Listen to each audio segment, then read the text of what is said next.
Mid term exam 2026 हर university में start हो चुका है और अगर आप लोग बीए 4th सेमेस्टर में हैं और पॉलिटिकल साइंस पढ़ रहे हैं और मिड टर्म एग्जाम देने वाले हैं तो आप बिल्कुल सही वीडियो देख रहे हैं। BA 4th semester political science में आपको पाश्चात्य राजनीतिक चिंतन के बारे में पढ़ना होता है और इसकी क्लासेस हम स्टार्ट कर चुके हैं।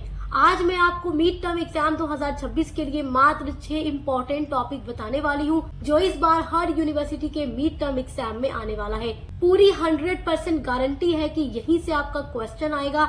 कोई भी टॉपिक अभी तक आपने तैयार नहीं किया है तो बस इस छोटी सी वीडियो को एंड तक देख लीजिए, आपके मिड टर्म एग्जाम की पूरी तैयारी हो जाएगी। और मिड टर्म एग्जाम के साथ साथ आपके यूनिवर्सिटी वाले एग्जाम की भी तैयारी हो जाएगी क्योंकि ये सारे ऐसे टॉपिक है जो मिड टर्म के साथ साथ यूनिवर्सिटी वाले पेपर में भी पूछे जाते हैं।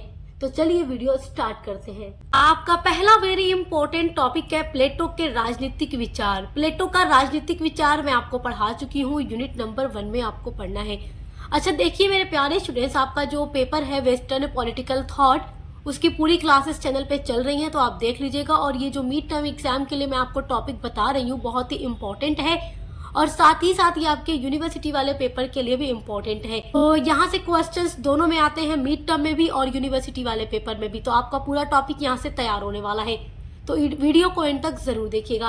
पहला इम्पोर्टेंट टॉपिक प्लेटो के राजनीतिक विचार, यहाँ से क्वेश्चन बनेगा। जैसे कि प्लेटो का दार्शनिक राजा का जो सिद्धांत है, प्लेटो का मानना है कि जो राजा हो वो दार्शनिक होना चाहिए, उसमें सभी नैतिक गुण होने चाहिए ताकि वो अच्छे से शासन करे। प्लेटो का ये मानना है, तो ये पूरा हम आपको पढ़ा चुके हैं। उसके अलावा प्लेटो का आदर्श राज्य का सिद्धांत, प्लेटो का मानना है कि जो राज्य वो आदर्श हो। देखो प्लेटो जो था वो सुकरात का शिष्य था और सुकरात जो था उसने कोई भी ग्रंथ नहीं लिखा लेकिन अपने बहुत सारे विचार प्रस्तुत किए हैं। सुकरात जो था वो आदर्श राज्य की कल्पना करता था और सत्य की खोज में रहता था और उसी का प्रभाव प्लेटो पर पड़ा है क्योंकि प्लेटो शिष्य था सुकरात का।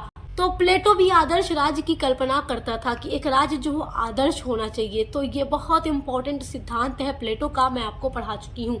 उसके अलावा जो तीसरा सिद्धांत आपको पढ़ना है वो है प्लेटो का न्याय सिद्धांत और सभी पर वीडियो आपको हमारे चैनल पर मिल जाएगी, देख कर तैयार कर लीजिएगा। मैं प्लेलिस्ट के लिंक डाल दूंगी इसी वीडियो के डिस्क्रिप्शन बॉक्स में, पूरा नोट्स के साथ आपको पढ़ाया हुआ है ताकि आप लोग अपने एग्जाम में अपना आंसर सही से जाकर लिख सकें। आपको हमारे चैनल पर बीए के हर एक सब्जेक्ट की क्लासेस बिल्कुल उसी पैटर्न में मिलेंगी जिस तरीके से आपके एग्जाम में क्वेश्चंस आते हैं।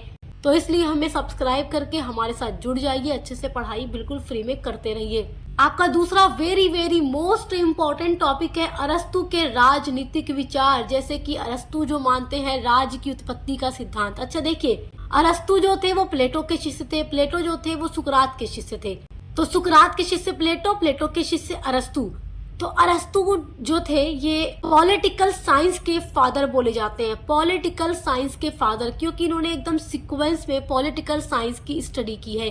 और अरस्तु ने पॉलिटिकल साइंस को सभी साइंस का मास्टर कहा है कि पॉलिटिकल साइंस जो है वो हर साइंस का मास्टर है।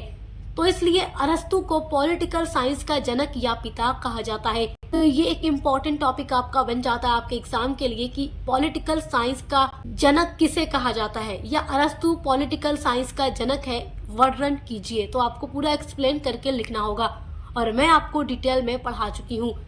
उसके अलावा राज्य की उत्पत्ति का सिद्धांत जो अरस्तु देते हैं कि राज्य की उत्पत्ति कैसे हुई, उसके बारे में आप पढ़ लीजिएगा, मैं आपको पढ़ा चुकी हूँ। उसके अलावा अरस्तु का दास्ता संबंधी विचार, दास्ता का मतलब दास प्रथा संबंधी जो अरस्तु ने अपने विचार दिए हैं।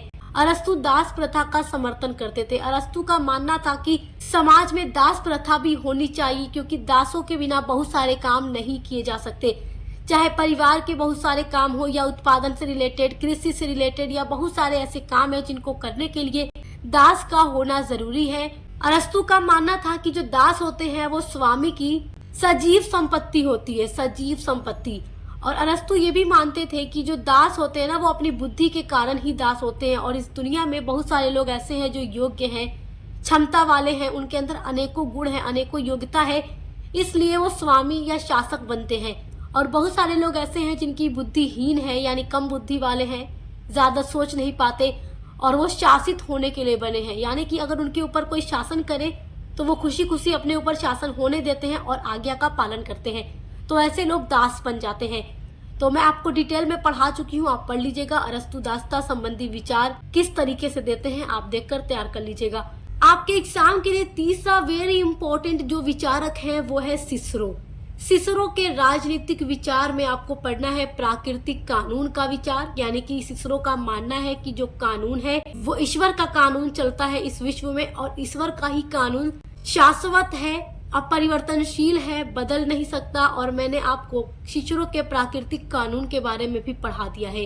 उसके बाद सिसरो का जो दूसरा विचार है वो है प्राकृतिक समानता का सिद्धांत। सिसरो मानते हैं कि जो मनुष्य है इस विश्व में, इस दुनिया में जो मनुष्य है वो सभी समान है। प्रकृति ने सभी को समान रूप से पैदा किया है, सभी में समान बुद्धि है, और प्रकृति ने मनुष्यों में भेदभाव नहीं किया है। जो ये असमानता और भेदभाव बनाया गया है वो मनुष्यों के द्वारा स्वयं बनाया गया है। प्रकृति ने मनुष्यों को बनाने में कोई भेदभाव नहीं किया। प्रकृति की नजर में सभी मनुष्य समान है। असमानता जो है वो मानव निर्मित है, मनुष्य के द्वारा बनाई गई है। और सिसरो का मानना है कि जब प्रकृति ने मनुष्यों को बनाने में असमानता नहीं की, सभी को समान बुद्धि दिया, सभी को हर एक चीज बराबर दी, तो फिर मनुष्य असमान कैसे हो सकता है, उसमें भेदभाव कैसे किया जा सकता है। जब प्रकृति ने बनाने में मनुष्यों को भेदभाव नहीं किया तो हमें भी भेदभाव नहीं करना चाहिए। इस तरीके से सिसरो का ये प्राकृतिक समानता का सिद्धांत है, बहुत ही इंपॉर्टेंट है आपके एग्जाम के लिए। सिसरो का जो तीसरा सिद्धांत आपको पढ़ना है वो है राज्य संबंधी विचार, यानी कि राज्य की उत्पत्ति किस तरीके से हुई, राज्य के बारे में सिसरो क्या कहते हैं। ये तीनों ही सिद्धांत मैं आपको पढ़ा चुकी हूँ, देखकर आप तैयार कर लीजिएगा। आपका चौथा वेरी इंपॉर्टेंट टॉपिक है आपके मिड टर्म एग्जाम के लिए, और ये सारे टॉपिक आपके यूनिवर्सिटी वाले पेपर के लिए भी है, ये बात याद रखिएगा। संत एक्विनास का राजनीतिक विचार। संत एक्विनास के राजनीतिक विचार में आपको पढ़ना है कानून का वर्गीकरण। संत एक्विनास ने कानून को 4 वर्गों में बांट दिया है, तो मैंने आपको पढ़ा दिया है सब कुछ। यूनिट नंबर 2 में आपको पढ़ना है, आप देखकर तैयार कर लीजिएगा कि किस तरीके से संत एक्विनास ने कानून का वर्गीकरण किया है। उसके बाद दूसरा जो विचार है वो है चर्च और राज्य के संघर्ष पर विचार। देखिए उस टाइम मध्यकाल में यूरोप की एक बहुत बड़ी समस्या थी चर्च और राज्य का संघर्ष। देखिए चर्च अपने आप को सर्वोच्च मानता था, क्योंकि चर्च का मानना था और पोप का मानना था, जो कि पोप होते थे उनका मानना था कि चर्च जो है एक धार्मिक संस्था है और इसका ही हर एक चीज पर प्रभुत्व स्थापित होना चाहिए, हर एक चीज पर जो अधिकार चलेगा वो चर्च का होगा। और राज्य का मानना था, और जो राज्य के शासक यानी सम्राट होते थे उनका मानना था कि वो राज्य पर शासन करते हैं। इस तरीके से राज्य के हर एक अंग पर, चाहे वो धार्मिक संस्था चर्च ही न क्यों हो, सभी पर राजा का अधिकार होगा। इसलिए राजा और पोप के बीच एक संघर्ष उत्पन्न हो गया, राज्य और चर्च का संघर्ष, कि राज्य सर्वोच्च है या चर्च सर्वोच्च है। लेकिन संत एक्विनास का मानना था कि चर्च जो है लोगों को मरने के बाद का सुख प्रदान करता है, इसलिए चर्च राज्य से ज्यादा महत्व है, क्योंकि जो राज्य है वो मनुष्यों को भौतिक सुख देता है, दुनियावी सुख देता है।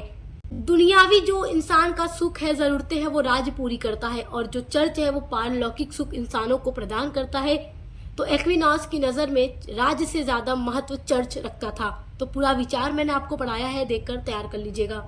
आपका 5वां वेरी इंपॉर्टेंट टॉपिक है मैकियावेली अपने युग का शिशु था। इस कथन का वर्णन कीजिए। ये बड़ा इंपॉर्टेंट क्वेश्चन है कि मैकियावेली जो थे वो अपने युग के शिशु थे, तो इस बारे में क्वेश्चन एग्जाम में आता है, मिड टर्म में भी आता है, तो इस टॉपिक को आप तैयार कर लीजिएगा। उसके बाद जो छठा आपके मिड टर्म एग्जाम के लिए इंपॉर्टेंट टॉपिक है वो है बोंदा के राजनीतिक विचार, हॉब्स के राजनीतिक विचार और रूसो के राजनीतिक विचार। इन सभी विद्वानों के राजनीतिक विचार आप लोगों को पढ़ लेने हैं अपने मिड टर्म एग्जाम के लिए। आपका पूरा जो क्वेश्चन आएगा इन्हीं टॉपिक के अंदर से आएगा, कोई भी क्वेश्चन इसके बाहर से नहीं आएगा, क्योंकि हम हर साल जो वीडियो आपके लिए प्रोवाइड कराते हैं वो पिछले कई सालों के पेपर को देखने के बाद प्रोवाइड कराते हैं, और 100% वहीं से क्वेश्चंस आते हैं, तो इसलिए आप इनको अच्छे से तैयार कर लीजिए। और इन सभी टॉपिक के आंसर के लिए डिस्क्रिप्शन बॉक्स में दी गई प्लेलिस्ट के लिंक पर विजिट करके आप अच्छे से पढ़ाई कर सकते हैं। पॉलिटिकल साइंस के अलावा भी हर एक सब्जेक्ट की क्लासेस, मॉडल पेपर की वीडियोस, महासंग्राम क्लासेस अपलोड हो रही है लगातार, तो आप देखकर अच्छे से एग्जाम की तैयारी करते रहिए। Best of luck. अब मिलते हैं अगली वीडियो के साथ।